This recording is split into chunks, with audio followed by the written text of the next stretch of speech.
Megariem me Nigeria, Winnie Okidi me Uganda, Winnie me Noob. Jagla, the teacher, Jagla, la phone jago. Ogoni, la chume won koma beach, Ogoni.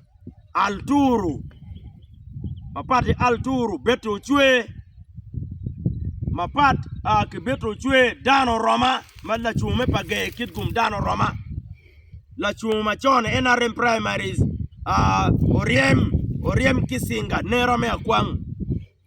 Willie me agago, Willie Mubero, advisor mamega, political advisor mamega. Willie me paton ya gago. Amira Wajni Mego Wino Kidi, Ariem Beto Chue, Lino Gomik me Canada, Lino Gomik Mabero Yulaya diaspora. Kajik me palabek, la chum kansila me palabek Kajik.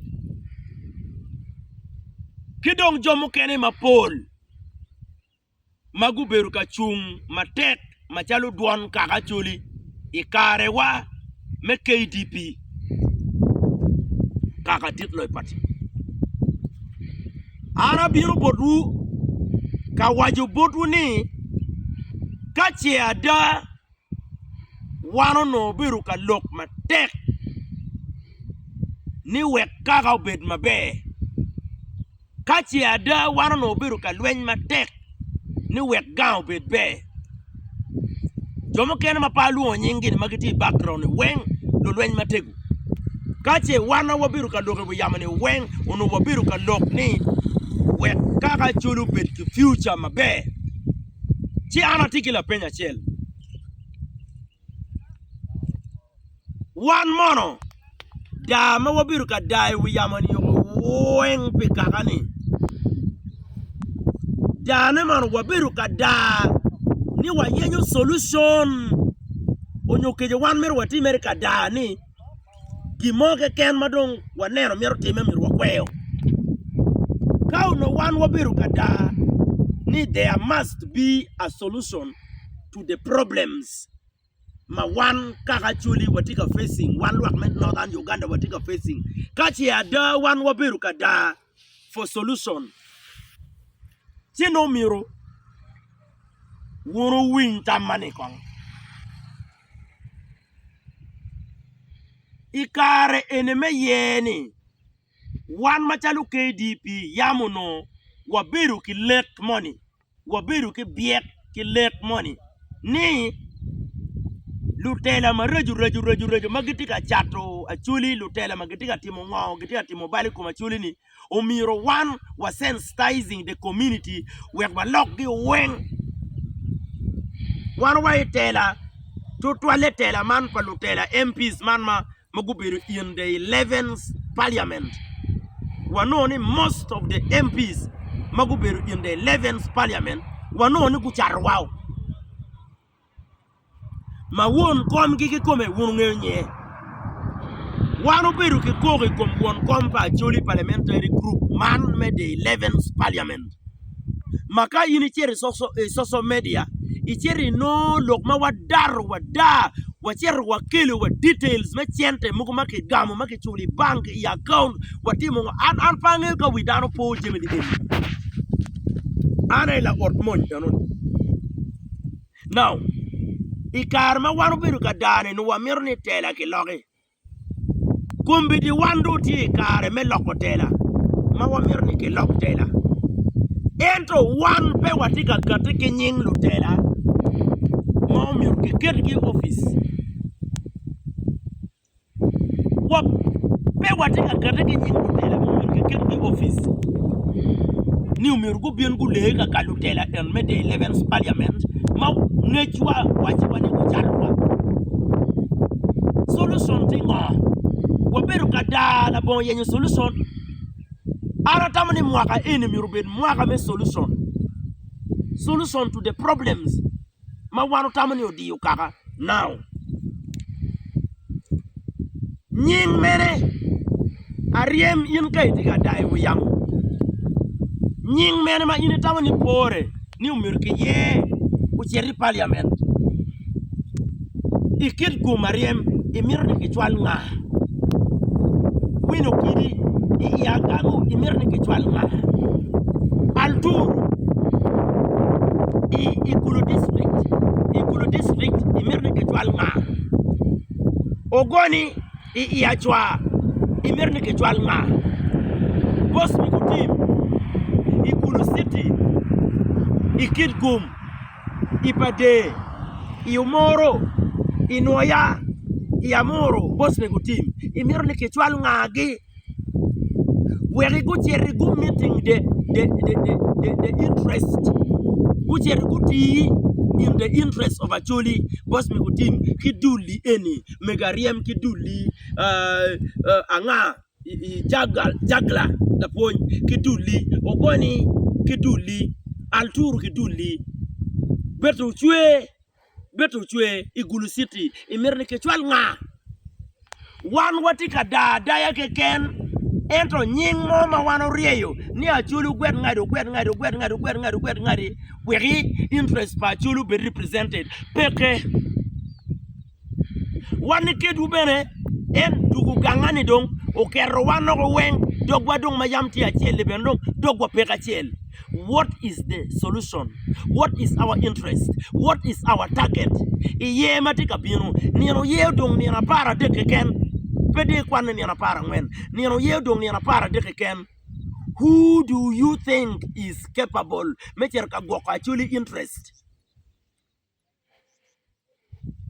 Kawagak kaloko olek lem mo ariemo chwalo boss me go chwalo wino kiru chwalo makech wan weng alturu chwalo jagla chwalo anga chwalo makech uchwe chwalo anga dano roma kisinga chwalo kachigu chwalo anga chwalo olek lem watimere olek lem ken watika challenging ourselves ento nino me ye tika karoko. Who are the right people maumir jerka represent actually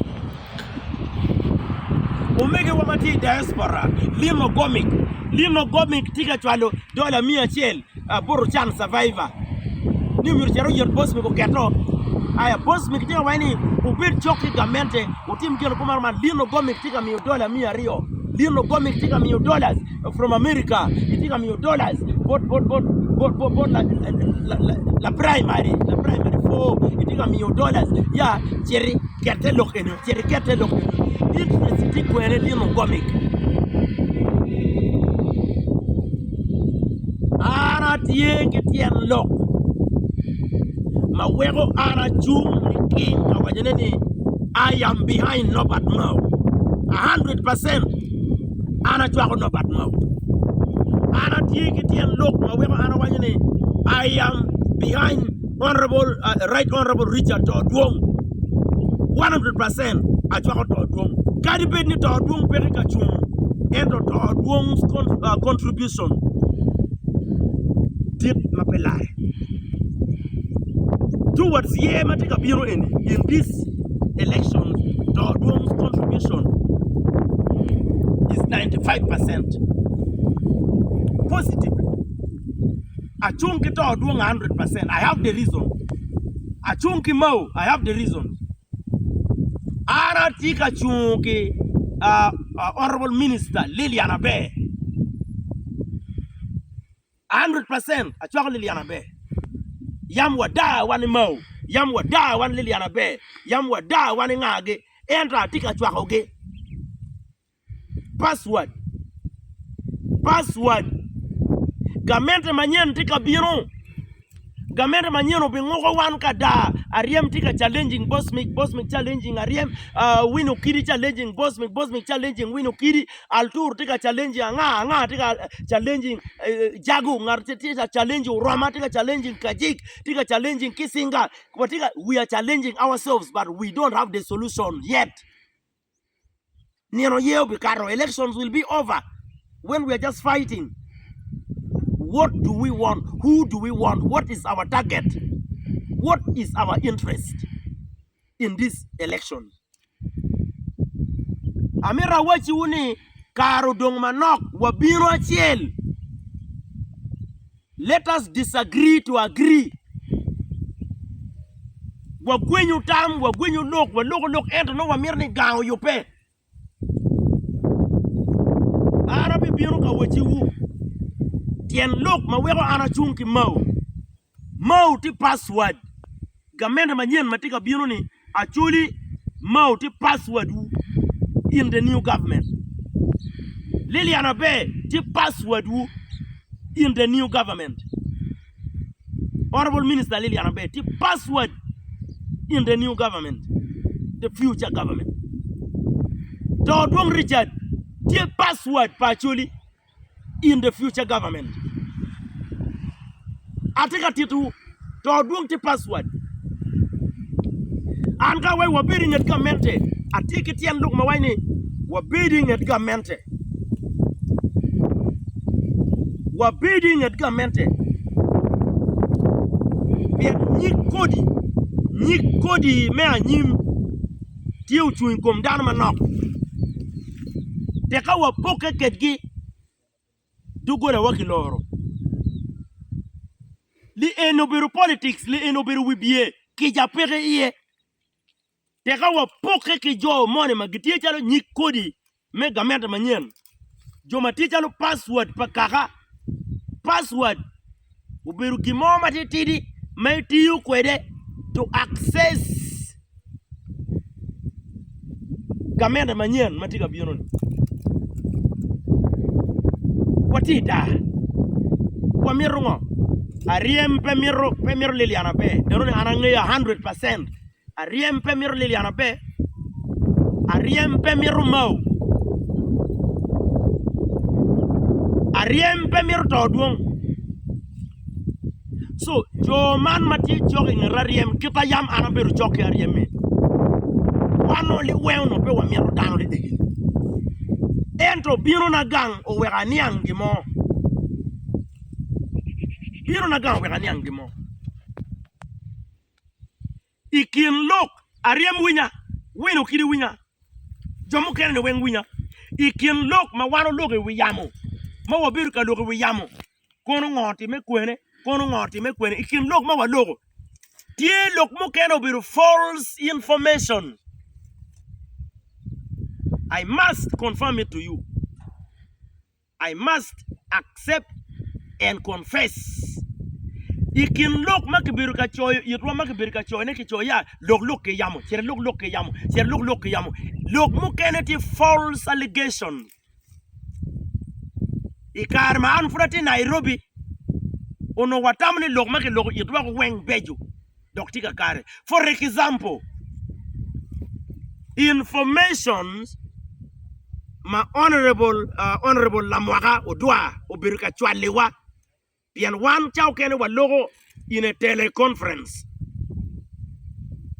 La di donge me Australia. Amari pi marukaga. And what do we want? What is the solution? Pe what where dano when kono some of them are password mumiruati kwede medo ni gamenda manyen. Kawa bolu gire chawani. Why don't you gamenda manyen nini? Pingo pe kong wati kwedgi wadonyo ke gamenda manyen. Madong wati gamenda manyen. Kada kwa nenu gina wati mukikuno kia nyim. No kongwa no access to the future.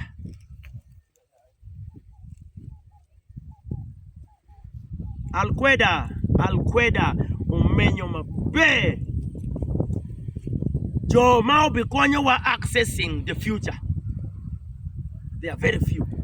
Gitie igamente deep. We cannot throw them. They are part of us, we are part of them. We cannot deny that.